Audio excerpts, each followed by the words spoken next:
Hello. I'm going to do something that I haven't done in a while, and somebody made a comment yesterday and reminded me of how much I enjoy doing this. I am going to read a text by Beckett, my beloved Beckett. I love Beckett. Reading Beckett in this way, for me, is a form of a way of experiencing something meditative and rather therapeutic, because when I read Beckett in this way, I just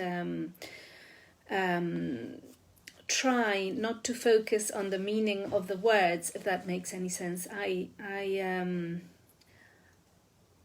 try for the sounds and the words to just wash over me, to just I try to kind of swim in the language, if that makes sense.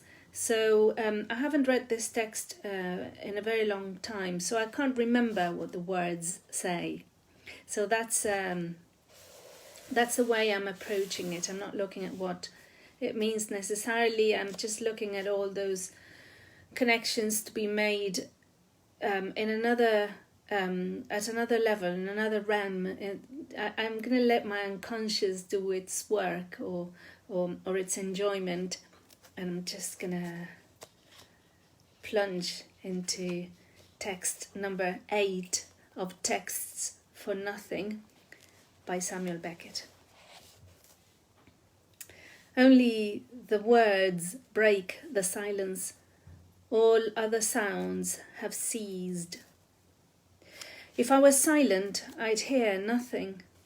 But if I were silent, the other sounds would start again, those to which the words have made me deaf, or which have really ceased. But I am silent. It sometimes happens. No, never, not 1 second. I weep too, without interruption. It's an unbroken flow of words and tears, with no pause for reflection. But I speak softer, every year a little softer.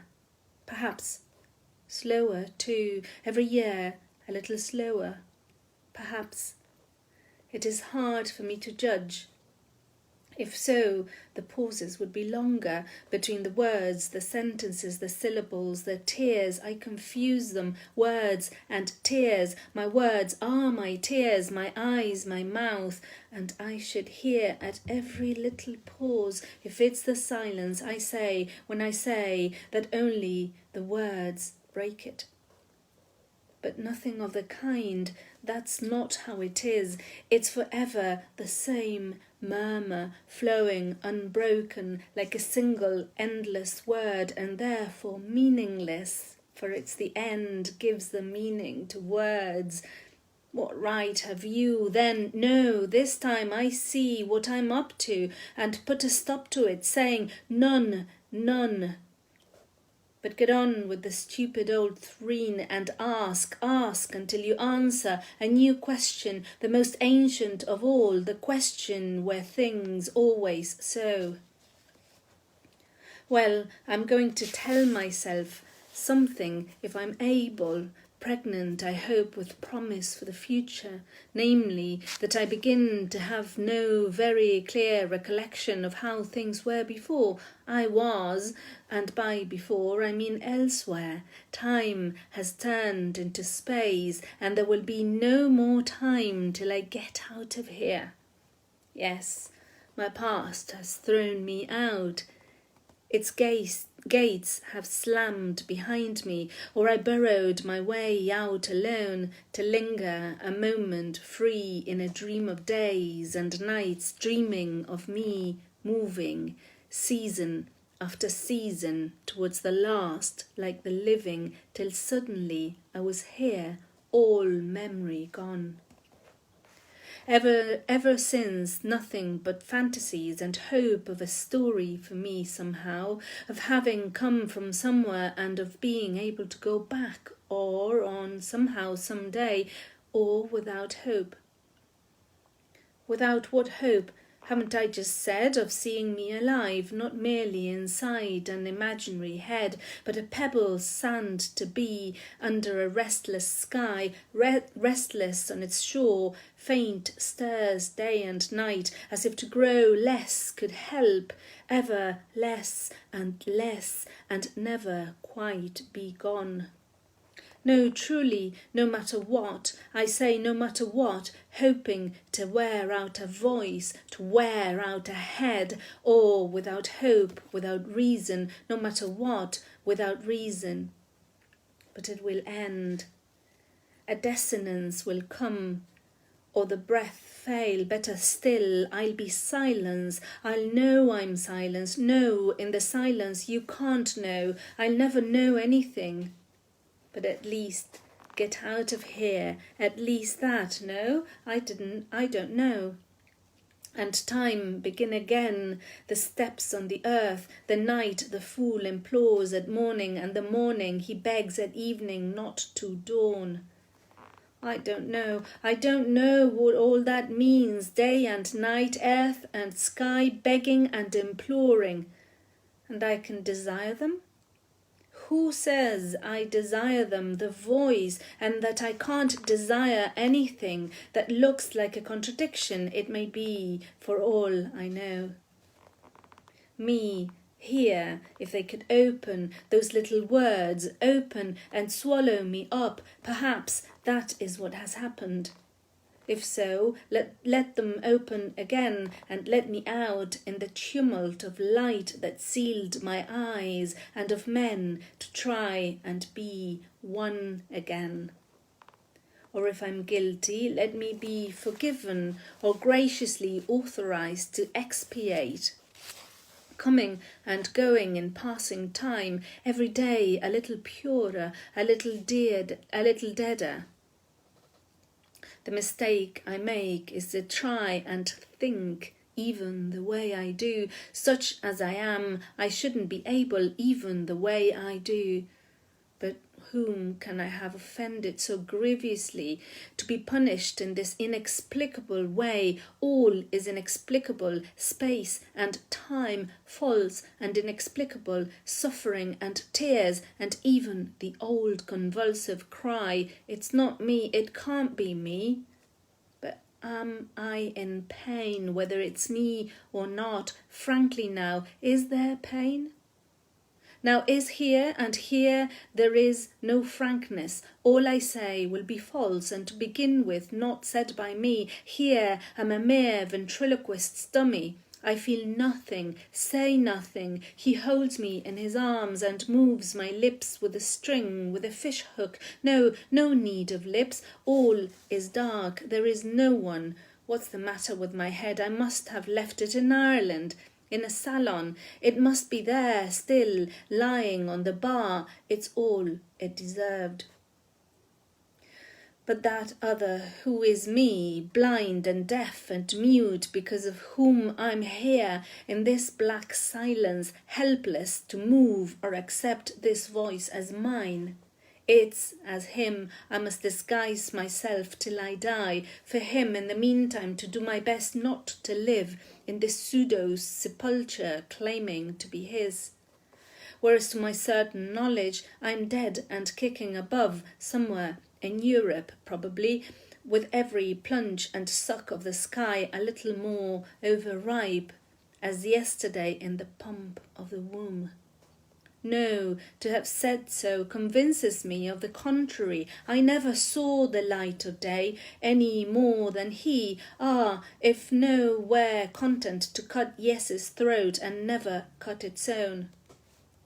Watch out for the right moment, then not another word. Is that the only way to have being and habitat? But I'm here, that much at least is certain. It's in vain I keep on saying it, it remains true. Does it? It's hard for me to judge.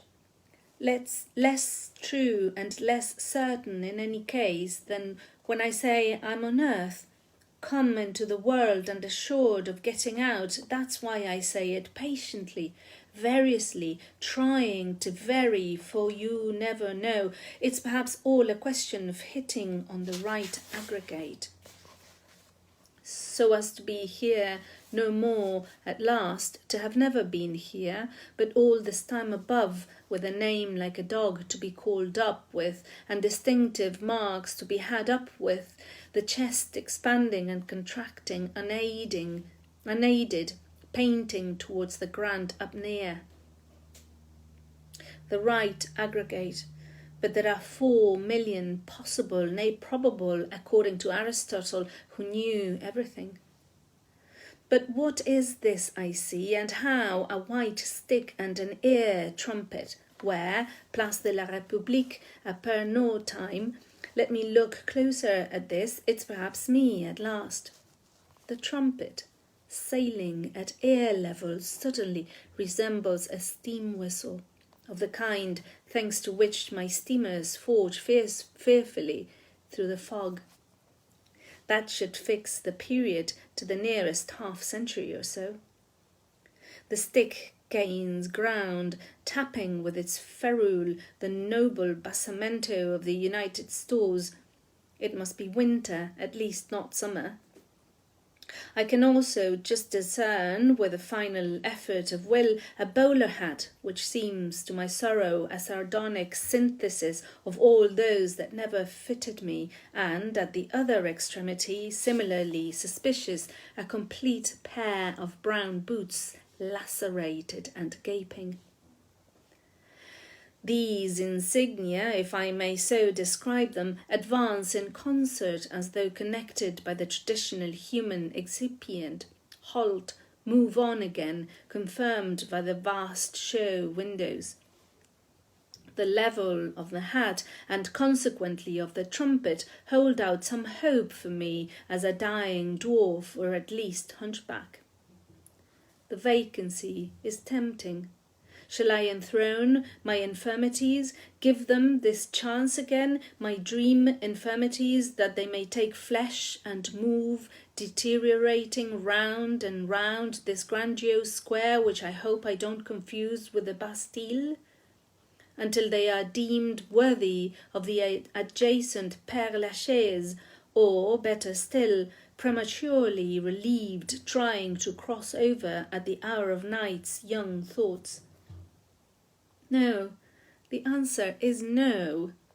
For even as I moved, or when the moment came, affecting beyond all others to hold out my hand or hat without previous song or any other form of concession to self-respect, at the terrace of a cafe or in the mouth of the underground, I would know it was not me.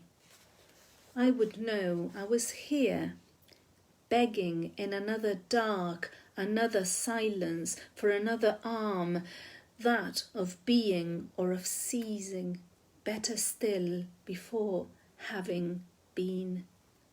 And the hand, old in vain, would drop the might, and the old feet shuffle on towards an even vainer death than no matter whose.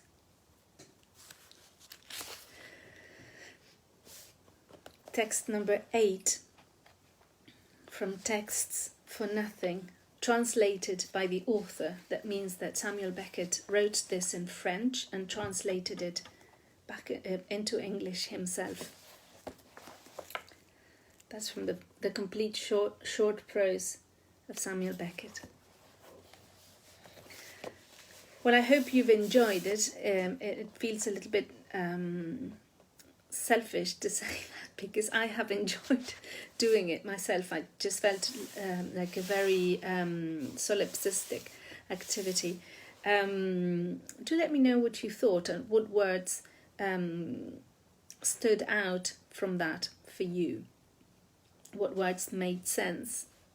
As I was reading, I realized that sometimes words could be grouped differently, or that the meaning fell on a different part of the sentence from the way I was reading it. It's really interesting because the way these texts are organized, of course, there are no paragraphs. It's all one block. and the punctuation is rather confusing. So it really is a bit like chanting. It's a bit like trancing. It is like being in a trance as you read these words.